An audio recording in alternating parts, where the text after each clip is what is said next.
Hello student, good afternoon. अगले video में हमने चैप्टर 5 स्वराज्य की नींव उनकी एक्सरसाइज की थी और उनके बाद हमने समास लिया, उनके बारे में जानकारी दी और आपका निबंध लेखन भी हो गया। अब आगे हम फिर चैप्टर 5 की एक्सरसाइज जो अधूरी थी वो हम आगे आज पूर्ण करेंगे।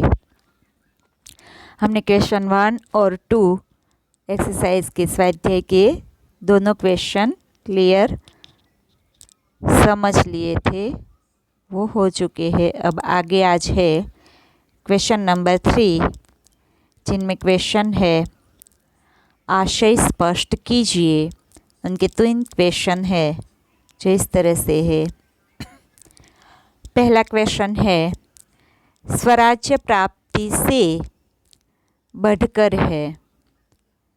स्वराज्य की स्थापना के लिए भूमि तैयार करना, स्वराज्य की नींव का पत्थर बनाना।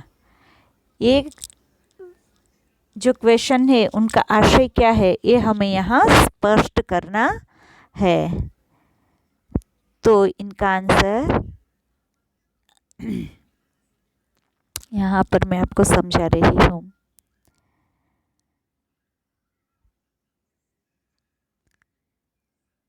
तो इमारत बनाने के पहले उसके लिए उचित भूमि का चयन किया जाता है।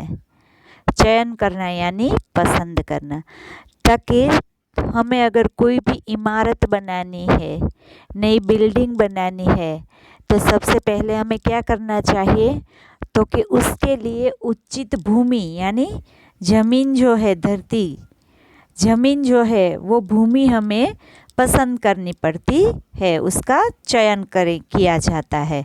उसको पसंद करते हैं कि हमें कहाँ इमारत खड़ी करनी है। ऐसा तय करेंगे ना, कहीं भी तो हम ऐसे ही खड़ी नहीं कर सकते ना इमारत। तो कि पहले उसकी नींव कहाँ डालनी है, उसके लिए हमें भूमि का चयन, उनकी पसंदगी करनी पड़ेगी। फिर मजबूत नींव रखी जाती है। क्या कहा कि फिर मजबूत नींव यानी जो ज़मीन के अंदर गाड़ के बनाई जाती है ना नींव। कोई भी ज़मीन हम ऐसे ही सीधी ज़मीन के ऊपर नहीं खड़ा करते, उसके ज़मीन के अंदर थोड़ा गड्ढा खोद के उसके अंदर भी थोड़ी नींव डालते हैं, फिर उनके ऊपर हम इमारत खड़ी करते हैं। तो कि फिर उसके लिए जितनी ही हम हमारी नींव मजबूत बनाएंगे, उतना ही हमारा घर या हमारी इमारत, जो भी हम इमारत बनाते हैं, वो बड़ी ही पक्की बनेगी, मजबूत बनेगी। अगर नींव मजबूत है तो ऊपर की इमारत भी मजबूत होगी। तो कि नींव जितनी मजबूत होगी, इमारत भी उतनी ही मजबूत होगी। इस तरह स्वराज्य पाने के लिए देश और समाज में उसके लिए वातावरण तैयार करना ज़रूरी है। यह वातावरण जनमानस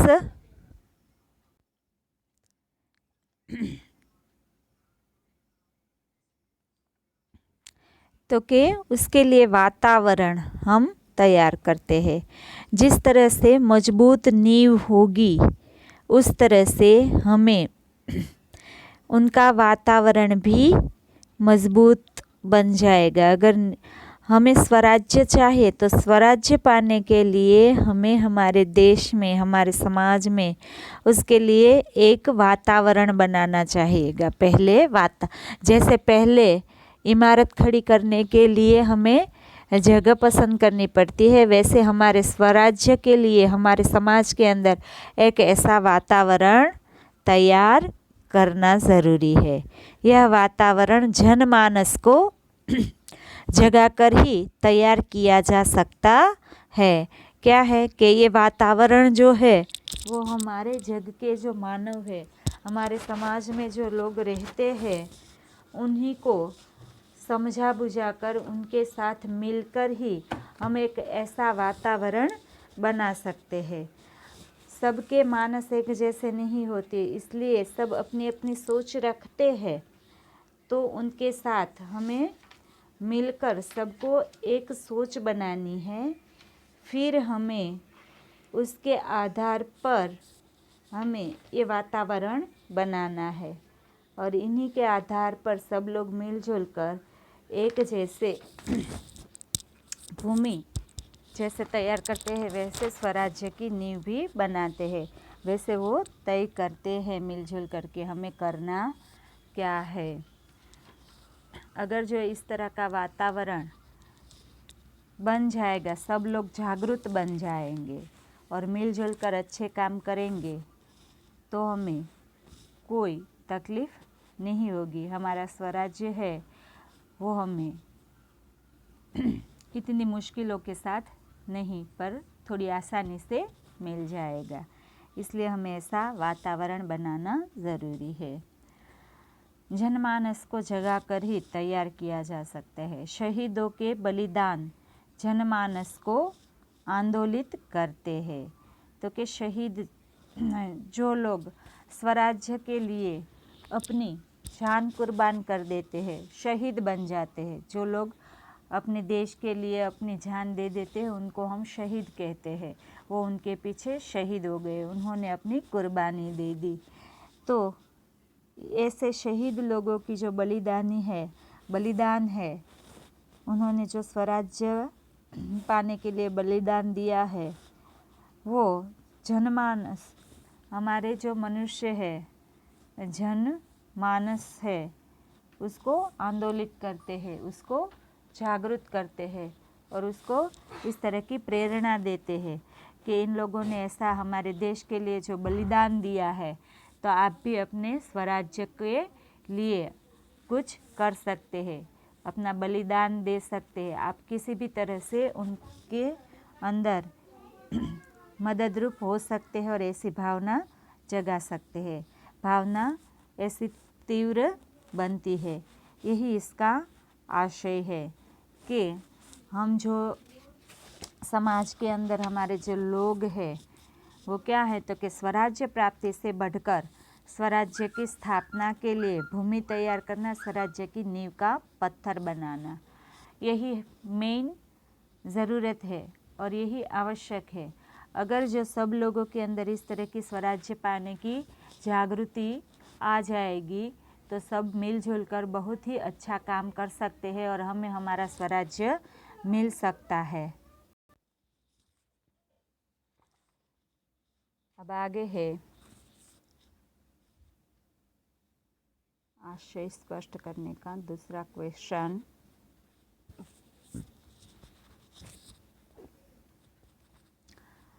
शंकाएं अविश्वास पैदा करेंगी और उस अविश्वास से उत्पन्न निराशा को दूर करने के लिए पायल की झनकार और भी झनक उठेगी। क्या कहते हैं कि शंकाएं अविश्वास पैदा करेंगी और उस अविश्वास से उत्पन्न निराशा को दूर करने के लिए पायल की झंकार और भी झनक उठेगी। यहाँ एक मुहावरा दिया गया है इसके साथ आपको। तो कहा गया है कि जो शंकाएं है वो अविश्वास पैदा करती है। आप जानते हैं ना, अगर किसी भी बात की हमारे मन में शक बैठ जाता है, शंका उठती है, तो फिर हमें किसी के ऊपर विश्वास नहीं रहता, हमें अविश्वास बैठ जाता है ना उसके ऊपर। इस तरह की यहाँ बात हुई है। तो कि रवि साहब बांदा के नवाब आदि रानी के सहयोगी संकुचित दृष्टि के व्यक्ति थे। वे अपने अपने स्वार्थ के लिए रानी लक्ष्मी से जुड़े थे। उनमें न देश प्रेम था और न एक दूसरे के प्रति विश्वास था। एक दूसरे के प्रति विश्वास था। वह एक दूसरे को शंका की दृष्टि से देखते थे।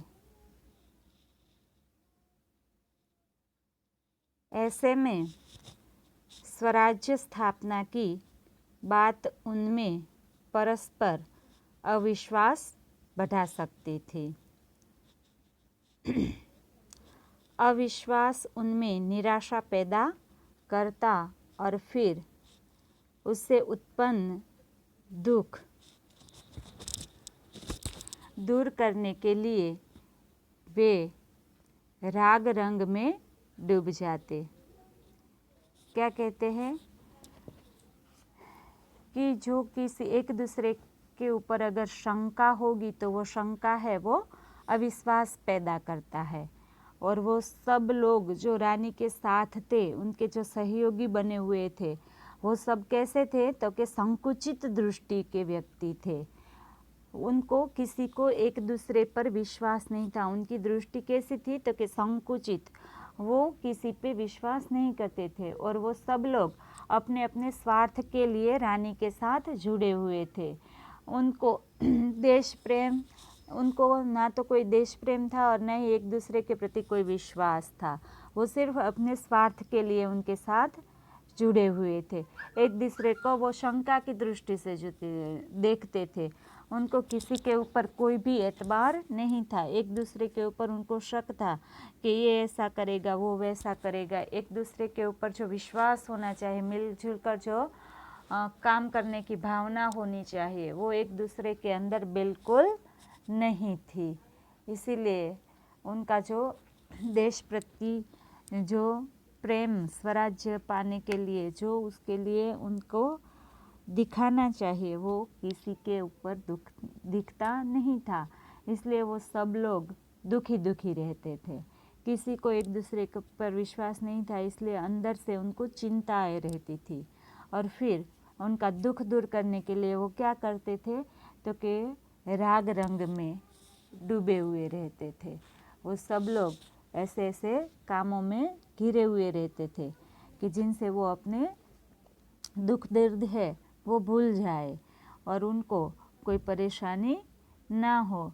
इसलिए वो सब आलसी जैसे हो गए थे और सब अपनी अपनी मस्ती में डूबे रहते थे अपने दुख को भुलाने के लिए। जैसे पहले के राजा महाराजा मदिरा पान वैसे नृत्यांगनाओं के साथ पड़े रहते थे, वैसे ही विलासी एकदम बन जाते हैं। वैसे ही ये सब लोग ऐसा कार्य करता था। इसलिए उनको यहाँ कहा गया है कि पायल की झंकार और भी झनक उठेगी। क्या कहा है कि अविश्वास से उत्पन्न निराशा को दूर करने के लिए उन्होंने किसका सहारा लिया तो कि उनके वो नर्तकी के पास जाके विलासी हो गए थे और भोग विलास में पड़े रहते थे। राग रंग में वो ज़्यादा मस्त रहते थे। इसलिए यहाँ इस वाक्य का प्रयोग किया गया है कि अविश्वास जो यहाँ इसीलिए इस बात का प्रयोग हुआ है कि अविश्वास से उत्पन्न निराशा को दूर करने के लिए पायल की झंकार और भी झनक उठेगी। तो कि पायल की झनकार, वो लोग और ज़्यादा इनमें डूबे रहेंगे। अब आगे है तीसरा,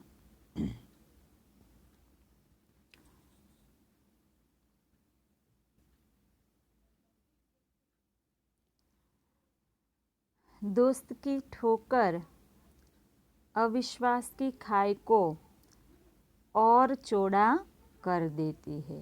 क्या कहते हैं कि दोस्त की, अगर अपनों की ही कोई ठोकर मिलती है तो वो हमें अविश्वास, उनके ऊपर विश्वास फिर नहीं रहता, तो अविश्वास पर और ज़्यादा उस अविश्वास को वो बड़ी खाई बना देते हैं।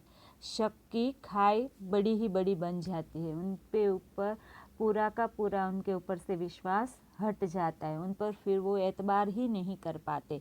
जब कोई अपना नज़दीकी ही अपने ऊपर धोखा करता है, हमारे साथ धोखा करता है, तो हमें उन पर कभी एतबार नहीं रहता। शायद कभी वो सच भी बोल ले तो भी हमें उन पर शक ही होता है।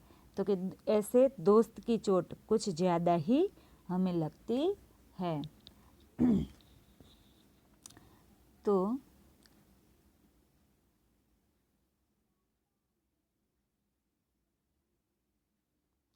दोस्ती में एक दूसरे पर विश्वास होता है। ऐसे में कोई धोखा दे तो दिल को गहरी चोट लगती है। गहरा विश्वास गहरे अविश्वास में बदल जाता है और फिर पहले जैसी दोस्ती रह नहीं सकती। पहले जैसी दोस्ती नहीं रह सकती। क्या कहते हैं कि अगर हमारा जब कोई करीबी हमारा ही दोस्त हमें धोखा देता है तो हम उन पर कभी विश्वास नहीं कर सकते और जो उन पर विश्वास था वो मिट जाता है और पहले जैसा रिश्ता फिर कभी नहीं बन पाता और उनका दुख ज़्यादा होता है क्योंकि हम टूटकर अपने दोस्त के ऊपर विश्वास करते हैं और जब वही हमारे साथ धोखा करता है तो ये हमारे दिल को बहुत बड़ी गहरी चोट पहुंचाता है, हमें बहुत बड़ी चोट मिलती है और फिर हम कभी उन पर पहले जैसा विश्वास नहीं कर सकते, उनके साथ पहले जैसी हमारी दोस्ती नहीं रह सकती। अब आगे है, ये थे हमारा क्वेश्चन नंबर 3 और उनके क्वेश्चन।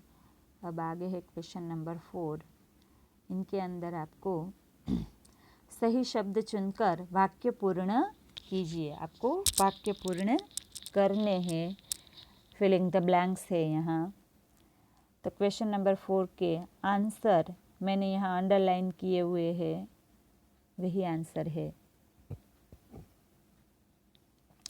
वह पहली ब्लैंक्स है, वह मिल सकता है केवल सेवा, तपस्या और उनका आंसर है ब्लैंक्स में बलिदान से। फिर दूसरी ब्लैंक्स है, महासागर की डरावनी लहरें थपेड़े मारने लगती है। दूसरे ब्लैंक्स का आंसर है लहरें। तीसरे ब्लैंक्स है, कौन कहता है कि ब्लैंक्स में डूब गए हैं। कौन कहता है कि विलासिता में डूब गए हैं। तो विलासिता ये इनका आंसर है। 4 नंबर की ब्लैंक्स है, मैं ब्लैंक्स के लिए नाच सकती हूँ। तो क्या उनका आंसर है, तो कि मैं स्वराज्य के लिए नाच सकती हूँ। स्वराज्य इसका आंसर है। और 5th ब्लैंक्स जो है उनका आंसर भी आपको अभी बता रहे, हमारी ब्लैंक्स कलंकित न होने पाए। तो कि हमारी वीरता कलंकित न होने पाए, ये इनका आंसर है। फिर यहाँ क्वेश्चन नंबर 5, इनके अंदर है शब्द समूह के लिए एक शब्द। तो पहला शब्द है धरती और आकाश के मिलने का स्थान। जहाँ धरती और आकाश हमें मिले हुए दिखते हैं ना, उस स्थान को क्या कहते हैं, तो कि उनको कहते हैं क्षितिज। क्या कहते हैं, क्षितिज, इनका आंसर है। और दूसरा है निराशा या क्रोध में मुंह से निकलने वाली श्वास, तो उसको क्या कहते हैं, निश्वास। क्या कहते हैं, निश्वास आप कहते हैं ना, उस तरह का। तो कि निराशा या क्रोध में मुंह से निकल वाली श्वास, जो हम व्यथित हो जाते हैं ना, उनके ऊपर विश्वास नहीं रहता, तो वो निश्वास बन जाता है, उसे कहते हैं निश्वास, निश्वास। अब तीसरा है दही से बनाने वाला एक व्यंजन। तो उसको क्या कहता है? दही से बनाने वाला है, और दूध से बनाने वाला नहीं है। तो कि दही से बनाने वाला एक व्यंजन है जो मिठाई के तौर पे होती है ना, उसको व्यंजन कहते हैं। तो उसका नाम है श्रीखंड। क्या कहते हैं उसे? श्रीखंड। दही से बनने वाला एक व्यंजन, तो वो है श्रीखंड। अब आगे, ब्राह्मणों को खिलाए जाने वाला भोज। जो हम ब्राह्मण लोग होते हैं, उनको जो भोजन हम करवाते हैं ना, तो उसको क्या कहते हैं? तो उसको कहते हैं ब्रह्म भोज। क्या कहते हैं? ब्रह्म भोज। ब्राह्मणों को खिलाने वाला भोजन यानी ब्रह्म भोज। उनके बाद है स्वामी के प्रति श्रद्धा रखने वाला। तो जो अपने स्वामी के प्रति पूर्ण श्रद्धा रखते हैं उसे क्या कहते हैं? तो उसे कहते हैं स्वामी भक्त। क्या कहते हैं? तो कि स्वामी भक्त कहते हैं। अब आगे है आपका क्वेश्चन नंबर 6। उदाहरण के अनुसार शब्द बनाइए। यहाँ आपको जो शब्द दिया गया है ना, राज्य, तो उनका शब्द बना है स्व प्लस राज्य बराबर स्वराज्य। इस तरह से यहाँ ये 4 शब्द दिए गए हैं, चारों के चारों शब्द है वो इसी तरह आपको बनाने हैं। तो ये पहला दिया गया है देश। तो देश से पहले क्या लगाना है आपको? स्व। स्व व प्लस देश, तो क्या बनेगा? पूरा वाक्य, पूरा शब्द, तो वो बनेगा स्वदेश। इस तरह से दूसरा है स्व प्लस भाव, तो क्या वाक्य बनेगा? तो स्वभाव। और उनके बाद है तंत्र, तो उनके आगे आपको लगाना है स्व प्लस तंत्र, तो क्या होगा? स्वतंत्र, पूरा वर्ड होगा। और उनके बाद है जन, तो स्व प्लस जन, तो पूरा वाक्य क्या बनेगा? स्वजन। इनके आंसर आपको मैंने यहाँ लिखकर बताए हैं, ये सारे के सारे।